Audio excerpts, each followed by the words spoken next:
Anda kembali di interupsi pemirsa, kita langsung saja ke pakar hukum pidana Pak Fikar. Memang terkait dengan sprindik ini, bagaimana tanggapan Anda? Ya, gini.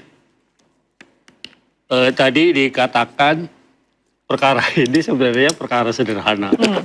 Dalam bahasa pidananya itu sering disebut sumir, ya, sumir. Sederhana perkaranya, ya, yang mestinya sidangnya juga bisa cepat, gitu, ya. Karena kenapa? Apa ukurannya? Ukurannya adalah pembuktiannya. Kalau pembuktiannya mudah, itu perkara sederhana dan cepat. Gitu. Nah, mengukur satu perkara itu cepat atau tidak, kalau terdakwanya ditahan, ya, itu ada ukuran ininya. Biasanya sebelum 60 hari, ya, sebelum kan polisi biasanya nahan 20 tambah 40. Diperpanjang, ya. Sebelum 60 hari itu sudah sampai ke kejaksaan. Sudah P21 istilahnya itu. Ya. Ketika sudah di kejaksaan, ya, paling banyak juga 1 bulan. 50 hari malah, 30-20, ya. Sudah sampai ke pengadilan. Ya, itu ukurannya gitu. Kalau tersangkanya ditahan. Gitu. Tapi kalau tersangkanya tidak ditahan, KUHP memang tidak membatasi gitu. Tidak ada batasan kapan saja gitu. Ya. Nah, itu artinya dengan tadi disebut ada 100 lebih saksi, ya. 130 saksi, mungkin ada bukti yang lain. Artinya perkara ini menjadi tidak sederhana sebenarnya. Gitu. Ya, perkara ini menjadi tidak sederhana karena prosesnya panjang. Gitu ternyata. Walaupun pasalnya umpamanya pencemaran nama baik. Minggu lalu ulang tahun udah. Minggu lalu udah ulang tahun. Ya. Perkara pakai ulang tahun juga. Udah setahun soalnya, Pak. Udah beberapa tahun. Nah, artinya perkara ini tidak sederhana. Gitu. Ya, walaupun umpamanya dari perspektif pembuktian dia bisa menjadi sederhana. Itu karena cuma pencemaran nama baik, terus perbuatan tidak menyenangkan, atau apalagi nanti mungkin ada pasal yang lain lagi gitu, ya. Nah itu seperti itu. Nah karena itu dengan prosesnya yang panjang ini menjadi tidak sederhana. Menurut saya secara sosiologis faktornya banyak, ya. Tidak hanya kalau secara yuridis itu tadi pembuktiannya mudah atau tidak gitu. Tetapi secara sosiologis pelapornya bekas presiden, orang-orang yang dilaporkan juga salah satunya ada bekas menteri, Roy Suryo menteri kan dulu kan, bekas menteri. Kemudian ada faktor sosiologis lainnya yang membuat perkara ini menjadi berlarut-larut dan panjang. Mestinya ini kasus sederhana saja tapi panjang karena orang-orang yang terlibat di dalam kasus itu berarti, Pak? Iya. Jadi ini menjadi tidak sederhana karena itu. Tapi kalau lihat perkaranya, umpamanya pencemaran nama baik, itu kan sebenarnya ya tadi itu dibilang sumir saja, sederhana saja sebenarnya gitu. Ya, nah cuma itu tadi, ketika masuk ke soal pembuktian, maka itu tadi harus ada 100 alat bukti surat, sekian 709 surat, sekian ratus saksi. Nah itu artinya menggambarkan bahwa perkara ini menjadi tidak sederhana. Ya, perkara ini menjadi perkara biasa sebenarnya gitu. Nah karena itu sangat mungkin itu tadi ada sprindik nyusul-menyusul. Tetapi itu tadi dari sudut hukum acara pidana, sprindik baru itu artinya nambah perkara gitu sebenarnya. Nggak mungkin perbuatan yang lama gitu ya ada sprindik ditimpa oleh sprindik baru lagi gitu. Artinya kalau ada sprindik satu, ada sprindik baru ya artinya ada perbuatan lain juga. Yang lama harus dicabut. Bisa saya jelasin nggak? Baik. Silakan Bang Usman. Sekarang begini. Pertama saya sepakat pernyataan dari Bang Zulfikar Hajar bahwa perkara ini memang perkara receh tapi menjadi perkara besar. Karena yang melapor dan terlapor orang-orang besar. Presiden Republik Indonesia ke-7, terus ada mantan menteri, pergi ke kuburan. Bukan pergi ke pengadilan, ke kuburan. Oke? Saya kasih contoh, Bang. Saya dengan Hotman Paris, kan saya ke diri saya nih. Kita bicara teori, kita bicara fakta. Saya dilaporin 10 Mei 2022. Putusan kasasi 13 Mei 2026. 4 tahun, Bang. Proses saya dengan dia, dari terlapor sampai naik tersangka itu 1,5 tahun. Dari tersangka, pengiriman berkas ke kejaksaan 1,5 tahun. Sidang 6 bulan. peradilan tingkat kedua, banding, kasasi 1 tahun. Semuanya 4 tahun. Itu saya dengan Hotman. Dua-dua public figure. Kan itu saja Bang.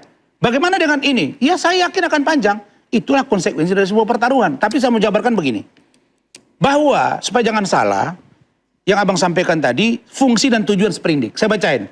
Sprindik adalah dokumen internal penyidik yang menjadi dasar hukum dan bukti sah bahwa polisi telah memiliki bukti permulaan yang cukup untuk memulai proses penyidikan. SPDP adalah dokumen pemberitahuan dan kontrol eksternal. SPDP berfungsi sebagai sarana komunikasi antara polisi dan jaksa agar mengetahui adanya kasus yang sedang ditangani dan bersiap melakukan penuntutan. Artinya ini hanya follow up saja.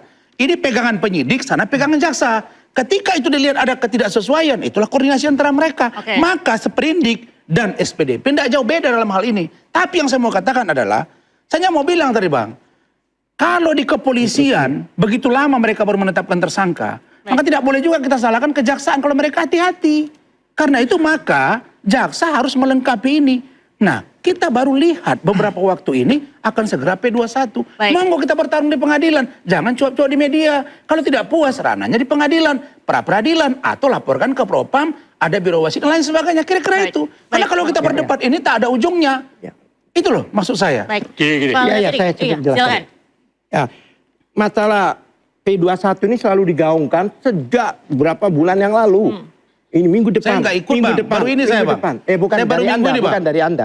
Siap. Itu sudah digaungkan dengan circle-nya Sono.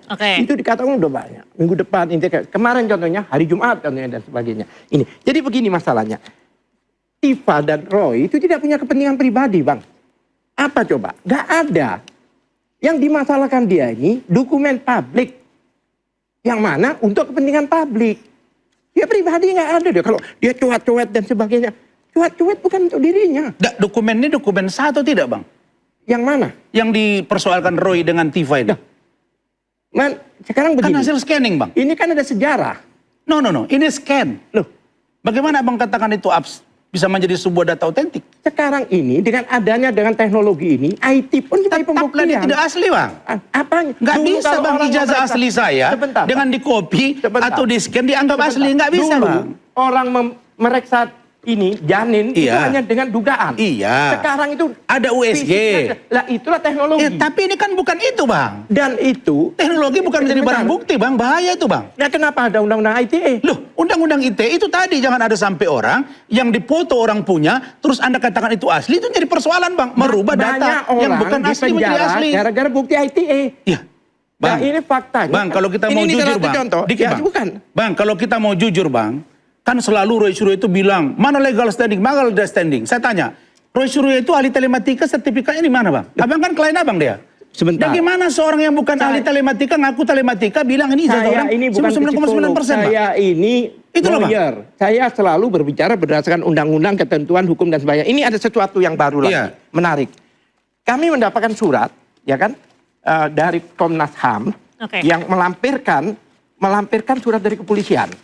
Dilampirkan ke kami, di sini dikatakan bahwa ada 3 orang lengkap penderita saya katakan yang ikut melapor selain Pak Jokowi, yaitu apa yang dinamakan di sini disebut siapa namanya Andi Azwan, bukan ya Andi Kurniawan. Kemudian yang satu lagi Lex Semanan, yang satu Maret Samuel dan sebagainya. Itu mereka tadinya kita nggak tahu mereka lapor dengan laporan pasal berapa. Di sini jelas bahwa yang Andi Kurniawan ini melapor dengan 160 KUHP. Kemudian Maret ini dengan 160. Kemudian Lex Sumanan itu 28 ayat 2. Dengan penggantian pasal ini, pasal-pasal itu sudah tidak ada lagi. Berarti sudah tidak relevan lagi mereka ini ada di sini. Bahkan kemarin waktu respon harus apa? Bang, yang tidak ada pasalnya ini pasal yang mana nih? Karena KUHP baru, KUHP baru. Maksud Abang? Perubahan pasal ini. Iya. Ya kan dilapor tahun berapa Bang? Tahun lalu Bang. Kan tahun lalu dilapor Bang. Di pasal 160 contohnya. Itu di klaster 2. Di 3 orang itu, waktu itu ada respon juga. RRT tidak ada. 28 ayat 2 ada. Tetapi dengan perubahan pasal ini. Ya kan? 28 ayat 2 tidak ada. Berarti kemudian dirujukkan pada waktu penetapan tersangka. Orang-orang ini, laporan nomor sekian, laporan. Dan ini karena tidak ada bukti, tidak terbukti. Dan tidak terbukti itu apa? Ya termasuk pencemaran nama baik. Nah, kalau dalam waktu dekat ini kita akan laporkan 3 orang nah, itu. maksud saya Bang, kenapa nggak tempuh rapid? Kenapa Bang? Coba. Lah, itu tadi. Kalau kita rapid, kita tidak memberikan informasi pada masyarakat bahwa penegakan hukum di Indonesia amburadul seperti ini. Ada kacau kita di cara berpikir Bang. Itu udah keliru Bang. Biar Adinda Fredrik yang jawab. Biar kita kasih pencerahan dulu sama masyarakat. Baik, kita kasih pencerahannya setelah jeda Bang Fredrik. Pemirsa kita akan kembali usai jeda, tetaplah bersama kami di Interupsi.